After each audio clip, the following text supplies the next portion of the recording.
Hello friends, I am Rinku and welcome to our channel tricky study for you. Friends, आज की इस video में हम लोग जातीय पंचायत शासन व्यवस्था देखेंगे। जैसा कि फ्रेंड्स, मैं जीपीएससी स्पेशल बैच की तैयारी करवा रही हूँ और यह मेरा जीपीएससी से संबंधित 8वां वीडियो है। तो चलिए स्टार्ट करते हैं आज की वीडियो। इससे पहले यदि आपने मेरे इस channel tricky study for you को सब्सक्राइब नहीं किया है तो प्लीज़ इसे जल्द से जल्द सब्सक्राइब कर लें और बेल आइकन पर क्लिक करना ना भूलें। तो चलिए स्टार्ट करते हैं आज की क्लास।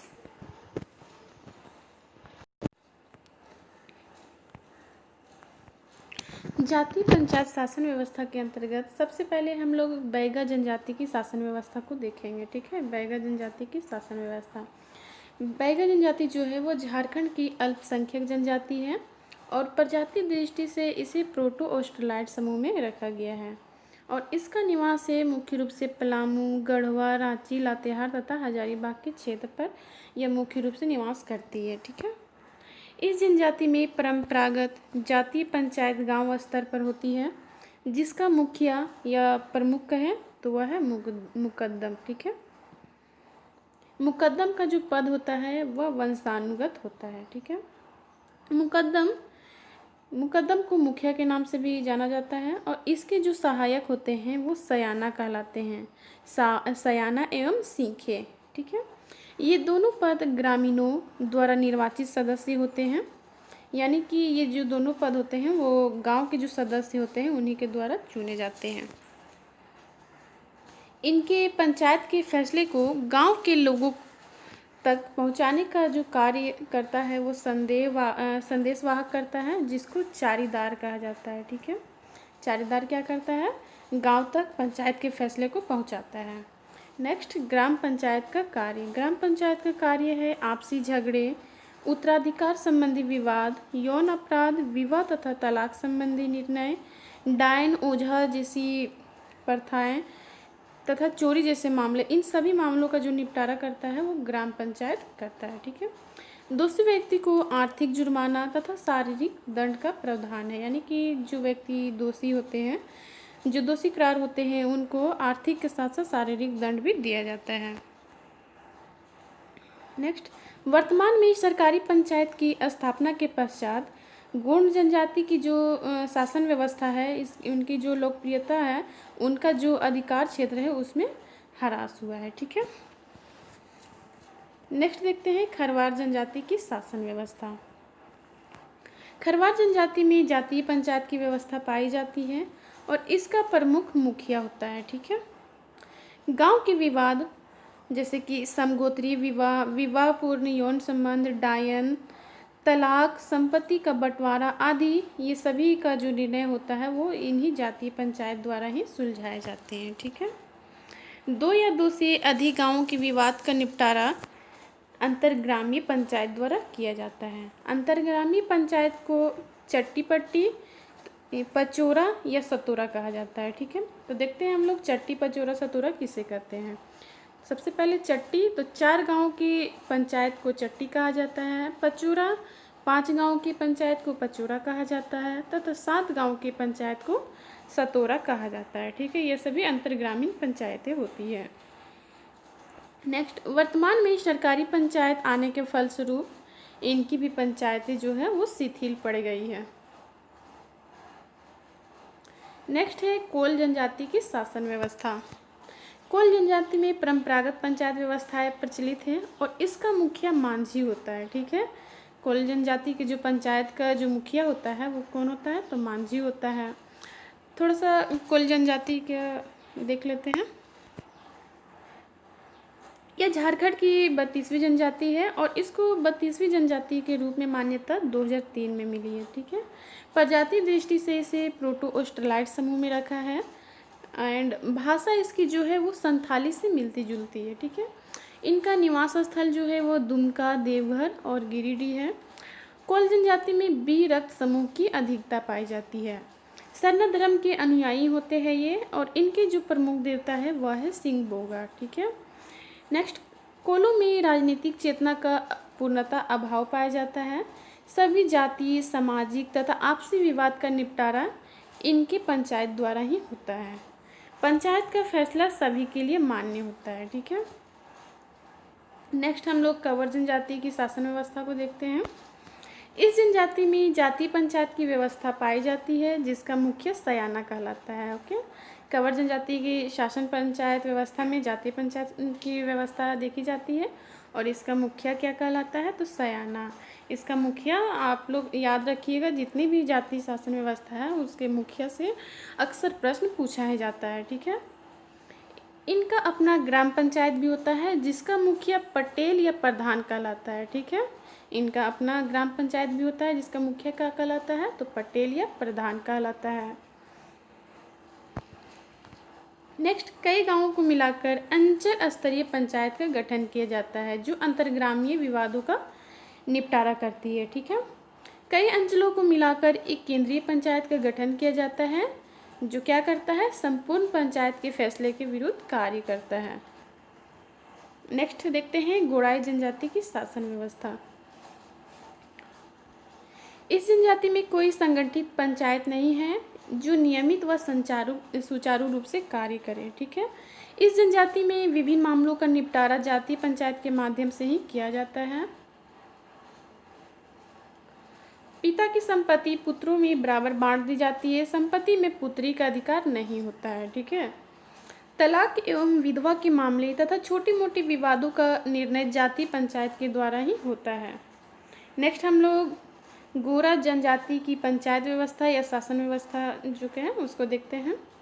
इस जनजाति में की अपनी परंपरागत ग्राम पंचायतें होती है, जिसका मुख्य महत्व कहलाता है। ठीक है,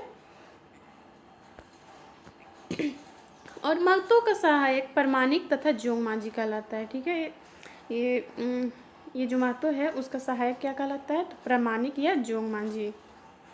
नेक्स्ट हम लोग बेदिया जनजाति की शासन व्यवस्था को देखेंगे। तो इस जनजाति में व्यवस्थित स्वशासन प्रणाली पाई जाती है और ग्राम स्तर पर निर्मित पंचायत का मुखिया प्रधान या महतो या ओहदार कहलाता है। ठीक है, इसके जो ग्राम स्तर पर जो पंचायत बनती है उसका जो मुखिया होता है उसको प्रधान या महतो या ओहदार के नाम से जाना जाता है और इसके जो सहायक होते हैं उसे गोड़ायत कहा जाता है।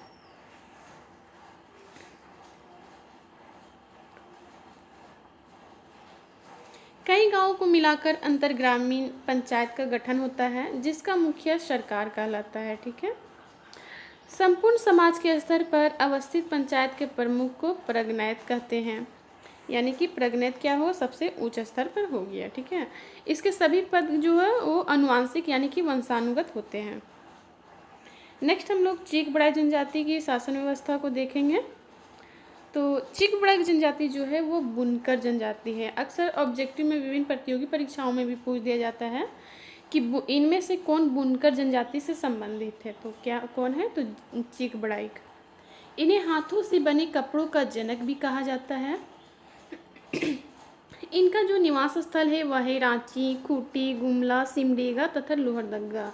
इस जनजाति में शासन व्यवस्था नहीं पाई जाती है। ठीक है, किस जनजाति में शासन व्यवस्था नहीं पाई जाती है, चीक बड़ाई जनजाति में। इनमें प्रत्येक गांव में 15-15 परिवार का निवास स्थल होता है।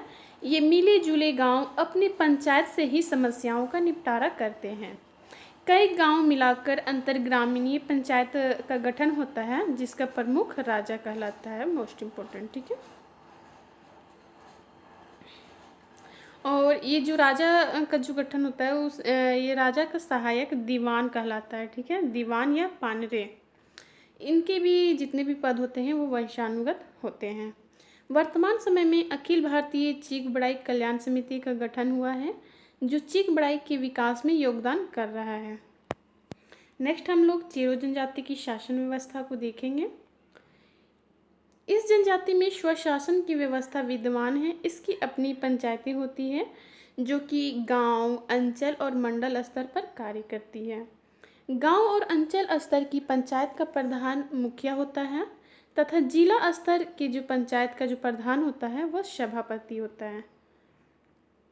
पंचायत का जो निर्णय होता है सभी के लिए मान्य होता है और इसका उल्लंघन यदि कोई करता है तो उसे जातीय बहिष्कार कर दिया जाता है। नेक्स्ट हम लोग गोंड जनजाति की शासन व्यवस्था को देखेंगे। गोंड जनजाति में जातीय पंचायत की व्यवस्था होती है और इसके पंचायत का जो मुखिया होता है वो बैगा कहलाता है। ठीक है, गोंड जनजाति के पंचायत का मुखिया बैगा कहलाता है और इसे सयाना भी कहा जाता है। इस पंचायत में संपत्ति का बंटवारा, तलाक, व्यभिचार, बलात्कार, अवैध एवं अनैतिक यौन संबंध, फसल संबंधी विवाद, चोरी, डायन आदि के मामले निपटाए जाते हैं और इसका फैसला सर्वसम्मति से होता है। ठीक है, सभी की सहमति से इसका फैसला होता है। पंचायत के निर्णय का उल्लंघन करने पर व्यक्ति को अपराधी घोषित कर दिया जाता है और इसमें भी जाति बहिष्कृत किया जाता है। यानी कि हम लोग मोर देन जनजातीय शासन व्यवस्था में हम लोग क्या देखें, तो इसमें जो अपराधी होते हैं उसको जाति बहिष्कार भी कर दिया जाता है। क्षमा मांगने एवं जाति भोज देने पर बहिष्कृत व्यक्ति को पुनः समाज में शामिल कर लिया जाता है। सरकारी पंचायत आने के पश्चात वर्तमान में इनका नियंत्रण कम हो गया है। ठीक है,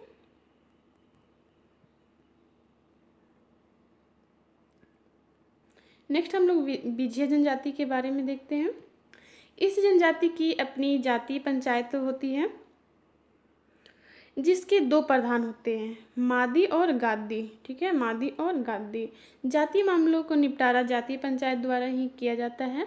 इस जनजाति में यानी कि बिझिया जनजाति में गो मांस भक्षण यानी कि गाय का मांस भक्षण, माता पिता से दुर्व्यवहार, व्यभिचार या वर्जित यौन या अनैतिक यौन पर कठोर सजा तथा शारीरिक दंड या जुर्माना का प्रावधान है। तो पूछ सकता है गौमांस भक्षण पर किस जनजाति पर जुर्माना का प्रावधान है, तो बिझिया जनजाति पर। ठीक है, गौमांस भक्षण के लिए जाति बहिष्कार ही एकमात्र दंड है। बिझिया जनजाति में गौमांस भक्षण करने वाले को जाति बहिष्कृत कर दिया जाता है। इस जनजाति में प्रत्येक घर के प्रतिनिधि सदस्य मिलकर एक प्रतिनिधि समिति का गठन करते हैं जिसका प्रमुख करटाहा कहलाता है। ठीक है, सभी प्रकार के विवादों का निपटारा करटाहा द्वारा ही होता है और इसका फैसला अंतिम व सभी के लिए मान्य होता है। किसका, तो करटाहा का। ठीक है, कुछ अपराध की स्थिति में गांव को सामूहिक भोज देने पर समाज से बहिष्कृत लोगों को पुनः समाज में शामिल कर लिया जाता है। ठीक है, कुछ ही अपराधों में। नेक्स्ट, किसान जनजाति की शासन व्यवस्था को देखते हैं। इस जनजाति में जाति पंचायत व्यवस्था तथा ग्राम पंचायत दोनों पाई जाती है। ठीक है, गांव की समस्या का निपटान हेतु एक अस्थायी पंचायत भी बुलाई जाती है। लगभग 1 दर्जन गांवों को मिलाकर प्रगना पंचायत का निर्माण होता है। कितने गांवों को, तो 1 दर्जन, जो अंतरग्रामीण विवादों का निपटारा करती है। पंचायत के प्रमुख अधिकारी महतो, कोतवाल तथा सरदार होते हैं। पंचायत की बैठक बुलाने वाले व्यक्ति को पंचायत का खर्च वहन करना पड़ता है। ठीक है, पंचायत का खर्च का वहन किसे करना पड़ता है, तो जो कि पंचायत की बैठक बुलाता है। इसकी अपनी जाति पंचायत होती है जिसका मुखिया प्रधान कहलाता है और इस प्रधान के सहायक कौन कहलाते हैं, तो गोड़ाहित कहलाते हैं। गोड़ाहित का क्या कार्य होता है, तो ये संदेश वाहक होता है, ये गाँव में संदेश को पहुँचाता है। ठीक है, इनके भी जितने भी पद होते हैं वे वंशानुगत होते हैं। आर्थिक, सामाजिक तथा धार्मिक सभी तरह के विवाद पंचायत के द्वारा ही निपटाए जाते हैं।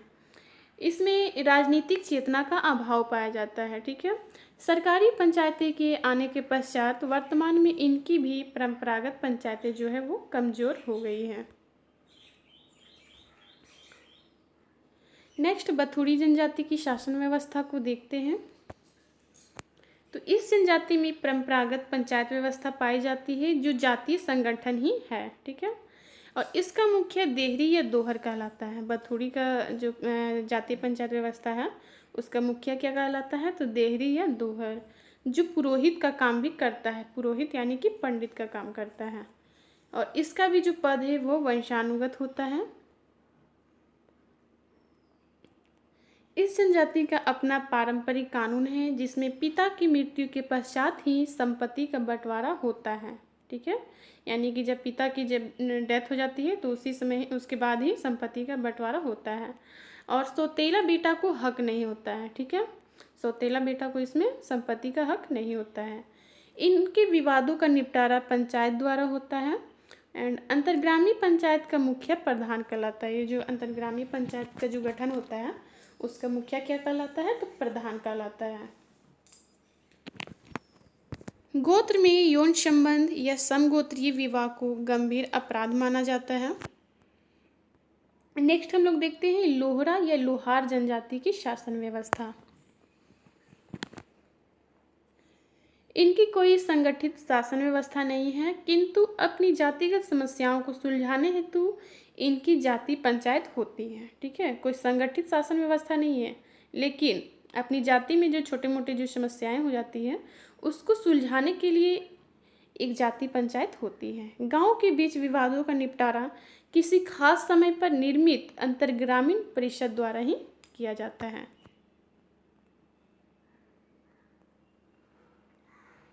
नेक्स्ट हम लोग देखेंगे बंजारा जनजाति की शासन व्यवस्था। यह एक घुमक्कड़ जनजाति है, इसलिए इनमें कोई व्यवस्थित स्वशासन प्रणाली नहीं देखने को मिलती है। और इसका जो संकेंद्रण मुख्य रूप से झारखंड के क्षेत्र में वह है संथाल परगना की राजमहल तथा दुमका के क्षेत्र में। गांव की समस्या का निवारण हेतु एक सामुदायिक परिषद का गठन किया जाता है, जिसका संचालक नायक द्वारा होता है। नायक का चुनाव बंजारा जनजाति द्वारा ही किया जाता है। वर्तमान समय में बंजारा सेवक संघ के नाम से इनके द्वारा एक संगठन का निर्माण किया गया है। तो यह प्रश्न पूछा जा सकता है कि वर्तमान में बंजारा जनजाति के द्वारा किस संगठन का निर्माण किया गया है? तो बंजारा सेवक संघ। नेक्स्ट है खोंड जनजाति में शासन व्यवस्था। इस जनजाति में गांव के मुखिया को गोटिया कहा जाता है। ठीक है, गांव के मुखिया को क्या कहा जाता है? गोटिया कहा जाता है, जो सभी विवादों का निराकरण करता है। वर्तमान में यह पद विद्यमान नहीं है। ठीक है, गोटिया का जो पद है वो वर्तमान में विद्यमान नहीं है। अब सरपंच ही सर्वेसर्वा बन गया है, जो कि ग्राम पंचायत का प्रधान भी होता है। नेक्स्ट है बिरजिया जनजाति की शासन व्यवस्था। तो इस जनजाति में जाति पंचायत की व्यवस्था पाई जाती है और इसका मुखिया कोई गणमान्य व्यक्ति ही होता है। ठीक है, इसका मुखिया कोई गणमान्य व्यक्ति ही होता है। इनके जाति पंचायत में कोई प्रमुख व्यक्ति जैसे कि बैगा, बेसरा, धावक तथा गांव के बुजुर्ग व सम्मानित लोग शामिल होते हैं। गांव के सभी मामले जाति पंचायत द्वारा ही निष्पादित किए जाते हैं। ठीक है, नेक्स्ट है बिरहोर जनजाति की शासन व्यवस्था। तो इस जनजाति के लोग शिकार समूह के रूप में बटे होते हैं। तो शिकार समूह के रूप में किस जनजाति के लोग बटे होते हैं? तो बिरहोर, जिसको क्या कहा जाता है? टंडा कहा जाता है। इनका टंडा ही बिरहोर जनजाति का सर्वोच्च संगठन होता है। इसका एक मुखिया होता है जिसको नायक कहा जाता है। ठीक है, और नायक का सहायक कौन होता है? तो दिगवार या कोतवार। ठीक है, नायक का सहायक कौन हुआ? तो दिगवार या कोतवार। गांव के विवादों को निपटाने हेतु टंडा तथा नायक के साथ सभी परिवार के मुखिया की सभा होती है, जिसमें सभी अपराधों एवं विवादों का निपटारा होता है।